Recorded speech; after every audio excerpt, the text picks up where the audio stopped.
Okay, welcome to another monthly wrap up. So, if you're tired of me giving out 5-star reads, just giving out 5 stars, 5 stars, 5 stars, 5 stars, this is going to be the video for you. The first three are going to be a 5-star range, although the third one is technically 4.75, but the last two, um, I'm very mean, especially when it comes to the last one. So, at least mean for me. I don't want to set your expectations too high and then you get disappointed, but stay tuned for that. So, the first book I read this month, I don't have with me anymore because I'm a library person, but here it is. It's Last Call at the Nightingale by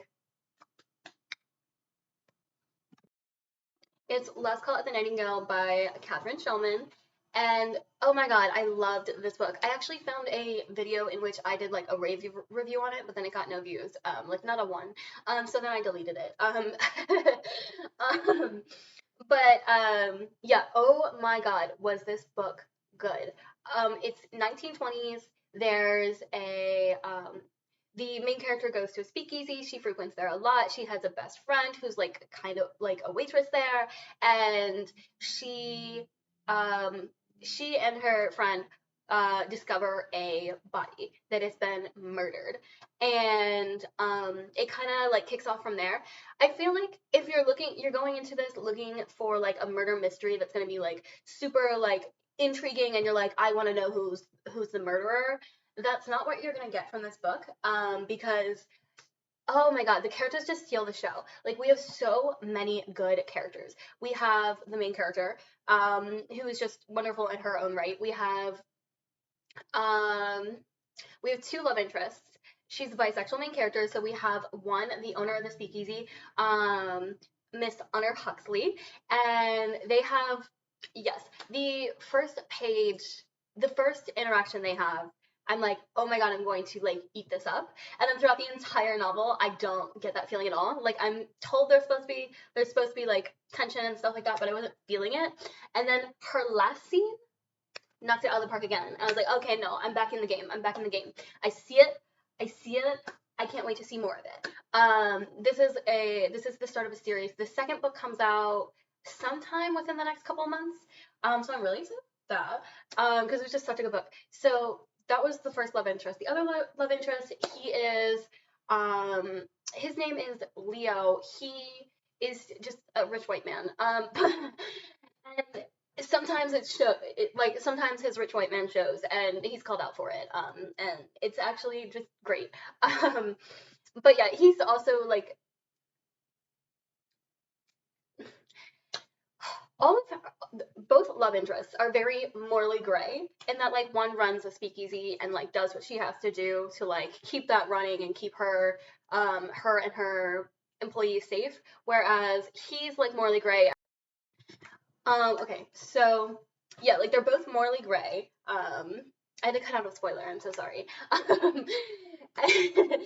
But so yeah, they're both morally gray. One, she runs the speakeasy. She's got to do what she got to do to like protect her employees, protect her business, that kind of thing. And he's morally gray in a different way. I can't say why he's morally gray though, because we don't really find out what his like shtick is until a little bit later in the book.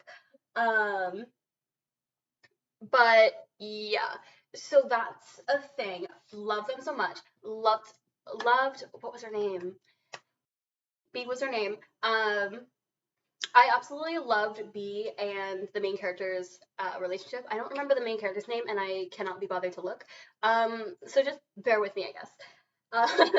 But B, yeah, I love like her two main friends are B and Danny. B being a black woman and Danny being a Chinese man. And we are definitely aware. Like, I was very surprised because this is written by a white woman. But we are definitely aware that the the time period and the way the world is different for them because of their races. There's like a scene where um that the speakeasy is raided, the main character ends up in jail, so does Leo. And then B and Danny like kind of bail them out. And there's like a whole like back and forth scene where like there's a part where like it's mentioned that like, oh yeah, like it was very dangerous for them to even go in there to get them, and they're walking, and Leo makes the insensitive comment of like, oh yeah, can we like, I wonder if anything's open at this hour for like breakfast or whatever, and B and Danny are like, yeah, that's the issue. Not that we can't even step foot in a restaurant in this area. Um, which was, yeah. Yeah, we definitely put Leo in his place a lot, and that's impeccable. But yeah, so I loved the characters so much. They so stole the show. Okay. Okay, this next one I may just read my review verbatim because it's been a little bit since I read this book, and I know I loved it, but I know I for this book it's really hard to explain why I loved it so much, but let me just pull this up. Okay, there we go. So it's a Psalm of Storm and Silence by Roseanne A. Brown. What was I going processing? Hold on.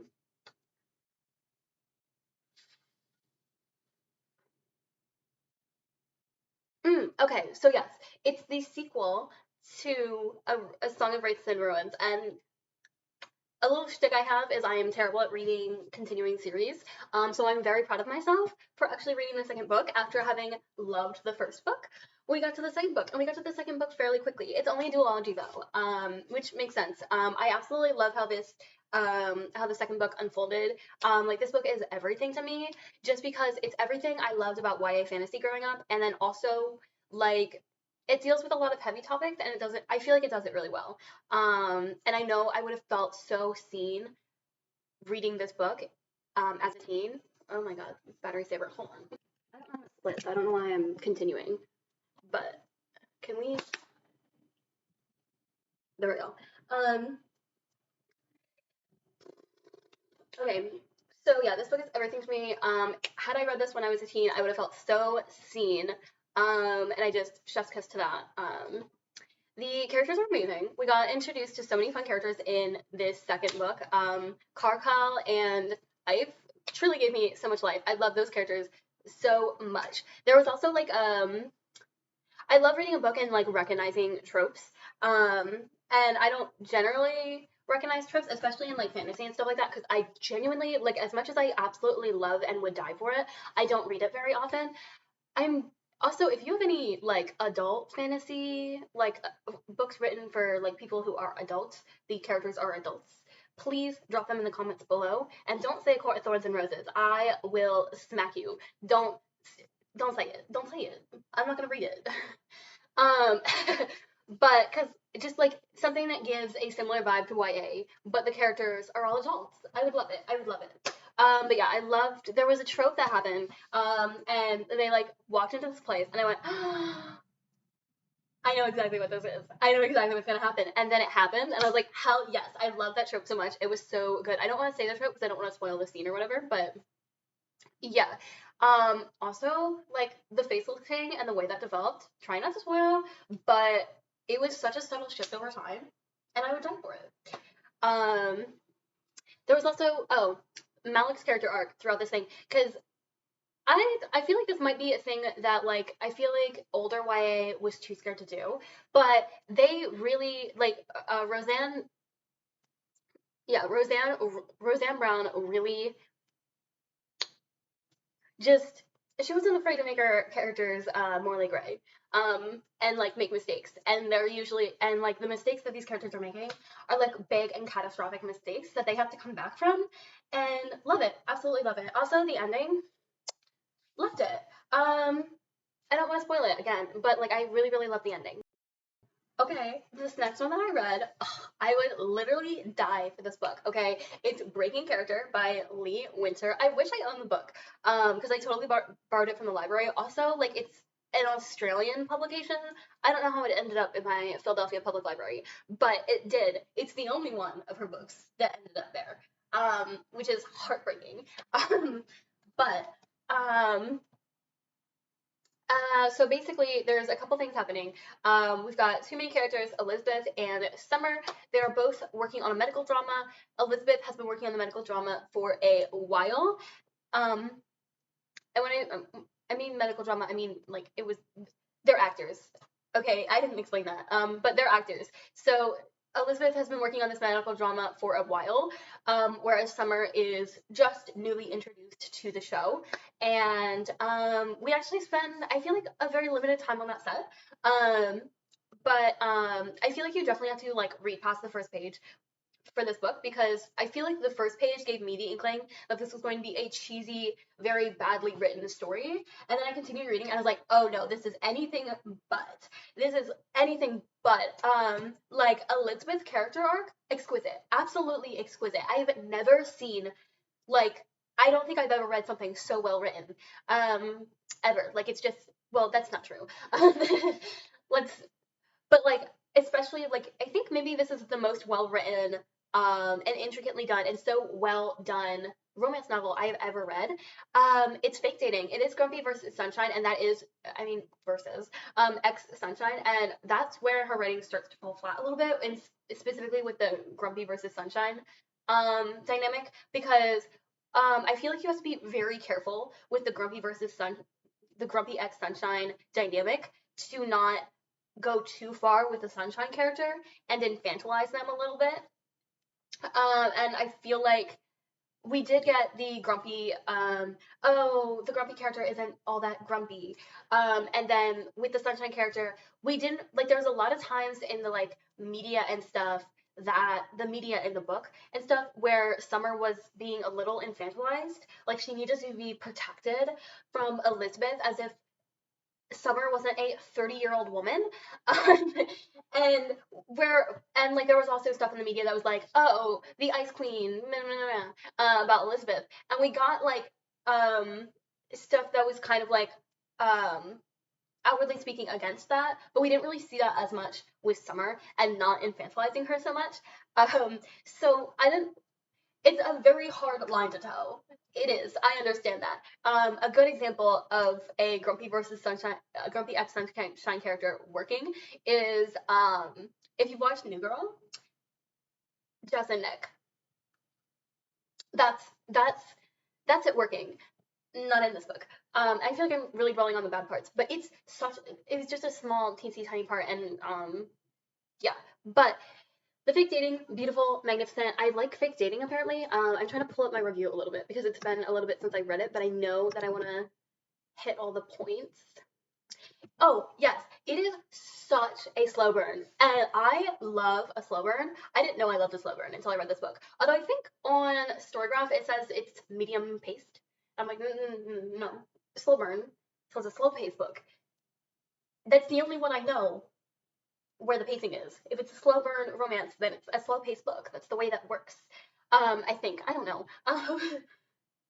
But anyway, it is such a slow burn, and I absolutely love it. I think slow burn is honestly the way to go because I feel like when you don't do the slow burn, then you have to have one of the characters make some like catastrophic error, and then like it's a whole thing, and I don't like that. No, get rid of that. No, because instead we get a slow burn. So like the big like climax or whatever. Yeah, I'm not gonna tell you what the climax is. That would be a spoiler. I'm not gonna do that, but oh my god, it was such a good slow burn. I don't think they got together. No, they didn't get together until like the very end. And there was like one moment, like 200 pages in, and this is like a 300-page book, 200 pages in, where they like almost get together, and then one of them pulls back, and then we got to like work through that, and then because here's the thing, I think the reason this slow burn works so well is because it's not a slow burn like one is like pretend like one or both of them is like pretending like oh I don't like them like that da da da da but really inside they're like oh no I totally do, or like they're feeding it in the narrative but you can tell that it's clearly not the case. In this book that's not the case at all because like Elizabeth is kind of the one that's like the most like in their own ways they're both kind of like not wanting to be in a relationship with each other in their own ways. But I think Elizabeth holds them back the most because of everything that she's got going on her side of the narrative. And there were times in the book I wasn't sure if they were going to end up together in the end. I really truly wasn't, because I wasn't sure if Elizabeth was going to get there, if Elizabeth was even interested, which sounds bad, but that's like exactly how Elizabeth was feeling. She wasn't sure. She didn't know those things. She was confused. So we as a reader was confused, and it was done so exquisitely well. And honestly, if you want a good romance, it is this. This is it. Read it. Read it, please. Okay, so I kind of just told you about 2 5-star reads, and I have been in this mode where I've just been reading 5-star read after 5-star read after 5-star read after 5-star read, and I was starting to get a little self-conscious about that. I was a little afraid that I was being too giving of my 5-star reads. We have finally reached the zone of no longer 5-star reads. First up, Zatanna, the Jewel of Gravesend by Alice. It's Alys. Do with that what you will. Arden. And like I picked this up because I've been interested in Zatanna ever since I found out that there was a Zatanna movie. And I'd like read the little like synopsis for it, and I was like, that sounds amazing. And then I realized that it had been canceled months before I saw the post that said it was happening. So love that for me. But anyway, and people were telling me that I had to read like Paul Dini's or whatever. They were like, read Paul Dini's, and I was like, but like you can't get Paul Dini's Zatanna. I think that's where we got the introduction of the character or whatever. So instead, I decided to be trashed and pick up this one instead because it is accessible. And oh my god, is it gorgeous? Look at it. Hold on.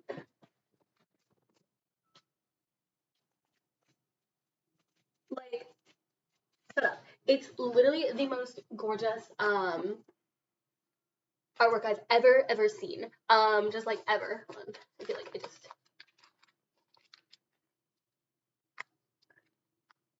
like come on. Like come on. Like come on. So beautiful. And so there was that, and I loved that. I loved the artwork. It is my first graphic novel, and so it was confusing at times.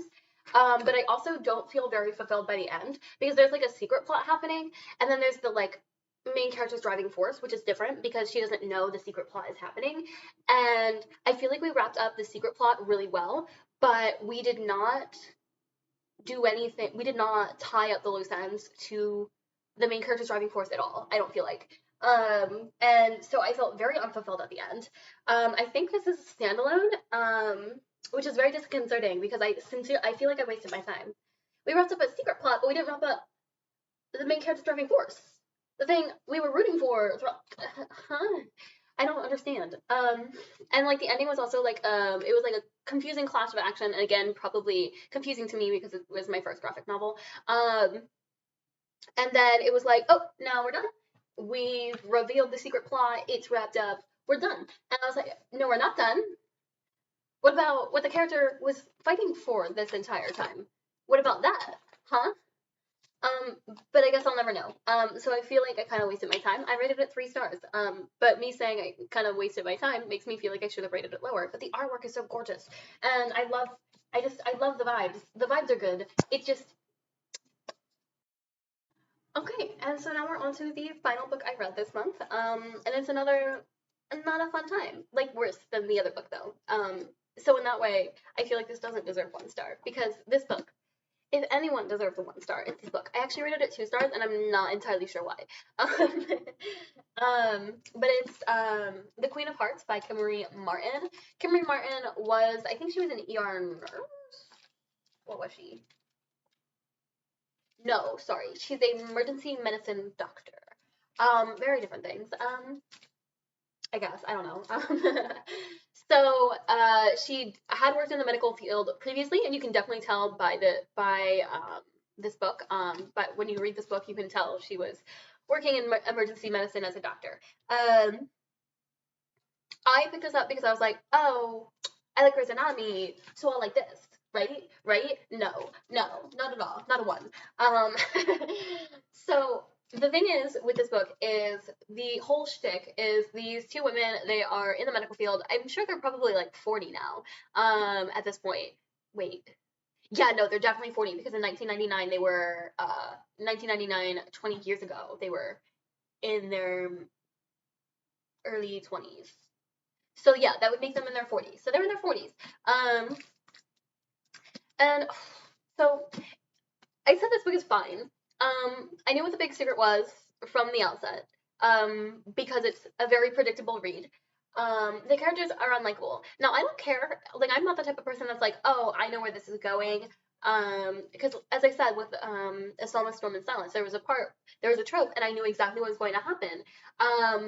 But I still had a fun time reading it, and it was still good, and I still liked it, even though it was something I knew was going to happen, because it was it was well written. It was I liked the characters, etc., and so forth. But with this, it was not well written. The characters were absolutely unlikable. Also, there was so much medical jargon. There was just which like yeah, of course, it's it's a medical drama, duh. But I thought because like I think the difference between reading a book that's medical jargony and like that's a medical drama and watching a TV show that is a medical drama is everything like it's kind of like on the show you watch them do things, but you don't know the exact processes for those things that they are doing. You're just watching them do things. In this, you have to be explained the exact processes, otherwise you have no idea what they're doing and you can't see what they're doing. You know what I mean? So she has to go. So she has to go more in depth. And then there was a lot of but yeah, so it was a little hard to read at times with that. That may not be her fault. Maybe it is her fault, but it may not be her fault. Maybe it's me. But yeah, I feel like this is a good book if you're in your 40s and you work in the medical field. I think you might enjoy this. If you also don't really read a lot, I don't know. Um, I'm being a bitch. I'm sorry. But okay. So after the secret was revealed though, I didn't see the point in continuing reading. I was like, when will this end? Because I know there was like a full thing you have to deal with the fallout and all that stuff, and I understand that. However, I didn't like these characters. As soon as the secret was revealed and I was proven right, I was like, okay, cool. Can I leave now? But no, the book was still going. Um, and like just so you know, the main focus is their feelings in the present about something that had happened 20 years ago. 20 years ago. Um, sure, one person, like, very far into the book, finds out new information, but it is ancient history at this point. Ancient history. So, yeah. Also, one of the women's husbands was totally cheating on him. Cheating on her? Not canonically. Not canonically. It's not a spoiler, I promise. It's not canonic. It's not canon at all. But I so believe it in my heart. And it's a disservice to the plot that they didn't that she didn't do anything with that, because this woman, she has a husband who is always taking last minute business trips, and she, I swear to God, for most of this book, if she is alone dealing with her three children, well, also like having to like take her three children to all these different things, like school, and the one ends up like getting kicked out of preschool, so now she has this child that's just like always with her because there's nowhere to put her. And then and she has to take them to all of their different like extracurricular activities and all this stuff. She's doing all that while being a doctor, while dealing with this drama from 20 years ago, while her husband is off God knows where on a business trip for 90% of the book, I feel like. And and it's canon that they are in a happily married relationship. At no point do we discuss this, like it's mentioned offhandedly, but at no point do we really discuss the fact that her husband is almost never there. Babe, what? He's having an affair. I don't care if it's not canon. He's having an affair. That's my thoughts. That's my thoughts. Um, but yeah, I'm really hoping that I honestly wasn't really excited about this book specifically by her. There was another book that I was more excited to read by her. So I'm hoping it's better because I'm gonna try to read it anyway. But because this one was really not my cup of tea. So I'm hoping the other one's better because I really wanted to read it because it was like kind of focusing on like trans issues and stuff like that. And I'm like, I don't know if you should be touching that because you're a cis woman, but um, I'm gonna try to read it and see if she manages to stay in her lane or not. But yeah, I was just interested to see what I'm hoping she focuses more on like the perspective as a doctor who's an ally and not so much the trans experience. So we will see how that goes. Because I definitely want to read that just because I want to see what she does. But this was such a miss for me. So yeah. Okay, so that is my April wrap up. I know I've just been posting wrap ups, but annoying. Anyway, sorry, traffic. I live in the city. But yeah, I know I've just been doing wrap ups. I am kind of trying to film a vlog style video of this one book that I'm currently reading. I don't know if it's gonna go through though, because I've never tried to edit a wrap up, and if it hurts enough, I just won't. I will just scrap it. But yeah, so you might be seeing a vlog in the near future, hopefully sometime during the month before the wrap up. I'm hoping to, yeah, I'm not sure how much I'm going to read in the month of May because I am moving soon. But yeah, so catch you in the next video.